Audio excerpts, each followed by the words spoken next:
Welcome and welcome back to My Two Cents. My name is Sean, My Two Cents. And my name is Sean. How are you guys doing this beautiful Saturday? I am absolutely wonderful, and I hope you guys are too. Today I wanted to talk the movie. Well, I'm coming with two reviews. The first review is going to be on A Beautiful Mind. This movie came out in 2001. It stars Russell Crowe and also Jennifer Connelly plays his wife. Um, Hold on, let me see if I can get the rest of the cast because my phone just went crazy. Judd Hirsch plays Hellinger. Jason Gary Stanford plays Ainsley. Ed Harris plays Porcher. John Lucas plays Hanson. Paul Bethany plays Charles. Adam Goldberg plays Saul. Okay, so this movie is inspired by the life of John Forbes Nash Jr. Um, and he's he's a mathematical genius. Um, Made a discovery early in his career and stood on the break of interacting. Hold on, y'all. On the break of international acclaim, but so many other things came into play. And I want to say, you know what? I didn't research it, but and I'm sure it probably wasn't the first time that schizophrenia was came on the scene. I'm pretty sure it probably came on the scene way earlier. Maybe it was not diagnosed properly, and it could have been. Let me tell you something. I did not research, but this movie, um, again, is inspired by John Nash. He was a mathematical genius. I mean, mathematical genius. And so the movie starts out. He's at Princeton. You know, he's meeting the other guy. Well, he's sitting in a room, and Judd Hirsch is talking to him. He's telling him how, this is a wonderful opportunity, and then all of a sudden he goes outside and he's, interacting with the guys, but he's so awkward. And one of the guys thinks he's a waiter, because he had on a black suit. The other guys seem to have on like browns or greens or whatever. And he's just very awkward, right? And so he's very smart. He's brilliant. And so he actually received the Economic Science Prize for his work in game theory, more specifically, the Nash equilibrium theory, right? Because he was trying to he came up with the formula like, like if normally the pretty girl, everybody flocks to the pretty girl, and then, or did he say the blonde? He might have said everybody flocks to the blonde, and then she have four friends. But if you flock to the friends, now you leave the pretty blonde standing there looking crazy, and the other friends don't feel like, oh, you really want to be with her. No, we picked who we want to be with. It was a trip how he did it, but I kind of like that. I kind of really like that. And so, anywho, so what happened is, he's in college, and then all of a sudden, in walks his roommate, right? And his roommate name is Charles, and Charles. And to me, Charles was like,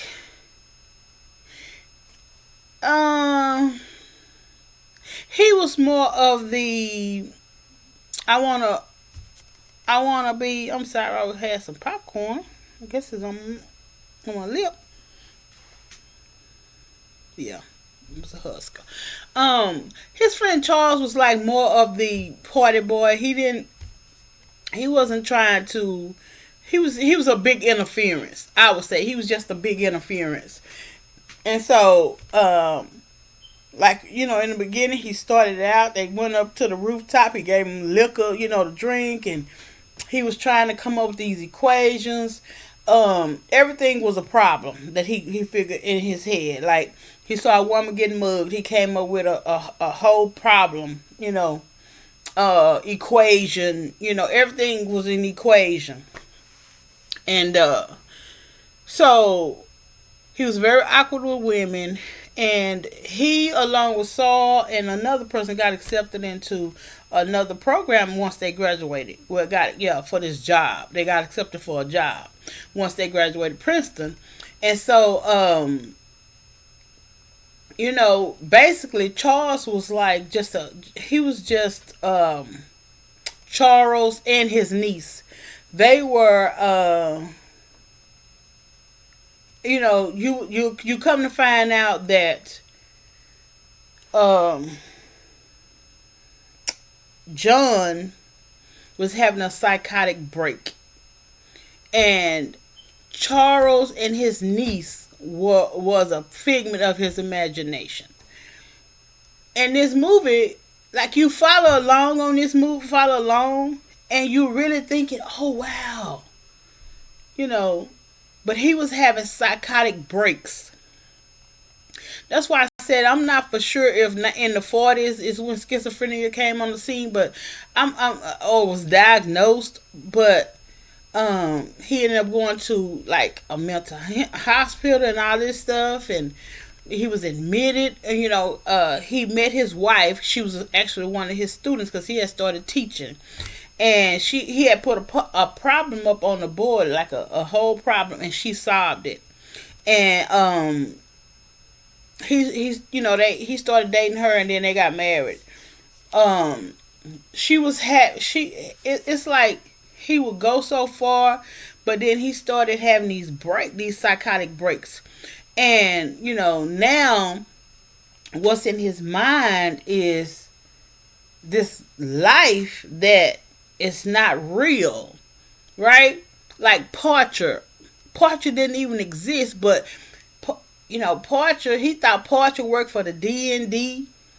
I mean, JOD, Justice of Department. I'm sorry, Department of Defense. So it was DOD. He thought Porcher, he had put in his mind that Porcher worked for the DOD. He wanted him to come and help solve these problems with the Russians, these codes, and it was crazy. But it was all in his mind, right? That's why it's a beautiful mind. And this happened in the 1940s. And it was dealing with schizophrenia, right? And the characters in his mind were real. They were so real to him. Like he's having full blown conversations with them. Charles' niece, Agent Porcher. Like, you would think he is. And then he had told his wife, because she was getting fed up, because they had put him into a institution because he had broke down, and eventually, he was trying to get himself back together, trying to get his foot in, and he actually like got better enough to start back teaching. And so but he was just having these breakdowns. And so he wouldn't take his medicine because he said he didn't like how the medicine made him feel. So his wife knew when he was off his medicine, because he did not want to take the medicine. And so he realized that Charles and his niece, and how he realized the niece was a figment of his imagination is because all those years, all that time he been knowing her, she was the same age, like she never aged. So it started clicking a little bit, and he had told his wife, because she was like, she was she was so like, she was trying to help him. Like, they eventually had a baby, and he goes outside, leave the baby in the tub, and she go out there and she's asking words, he was like, oh, Porcher is watching him. So she go into the bathroom. There is no Portia. Like Portia didn't exist. Portia existed in his mind. Marley existed in his mind. Charles existed in his mind. And so again, toward the end, like I said, he worked his way back up to being a teacher, but he would still have these breaks because toward the end of the movie, when he looked it out, he actually saw Charles again. I want to say Charles and his niece. So he knew, that was a part of not taking this medicine and stuff. These people are going to keep popping up if you don't properly take the medicine that you need, right? But his wife, she was trying, like they put him in the institution. They was trying to get him medicine, but he did not like how the medicine made him feel. And then he had told his wife that he was helping the DOD and all these papers. I'm approving, and you gonna see the paperwork. And when they flash back, what was in his mind and the reality, totally different. Totally different.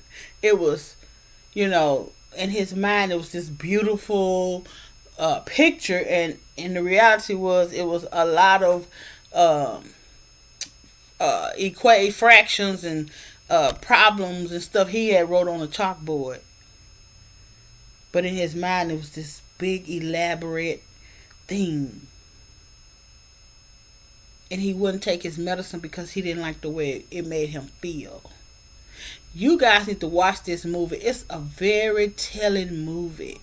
And like I said, it's based off of someone's real life. So John Forbes Nash actually lived through it, right? And he was schizophrenic. And, I actually get why it's called A Beautiful Mind, because what's in your mind is where you live in your mind. You live in your mind. That's what's in your mind is your reality. Unfortunately, that's not, what we see, because we're looking at reality, and you're in your mind. It's a very good movie, guys. I promise you will not be disappointed. It's an old movie, came out in 2001. I'm reviewing all types of movies, right?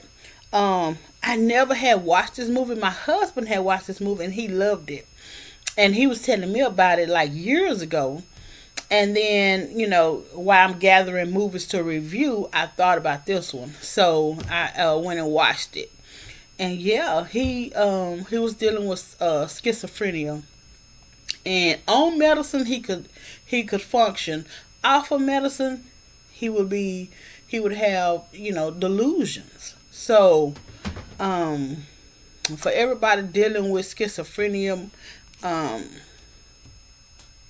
wow, it's very that's very heavy,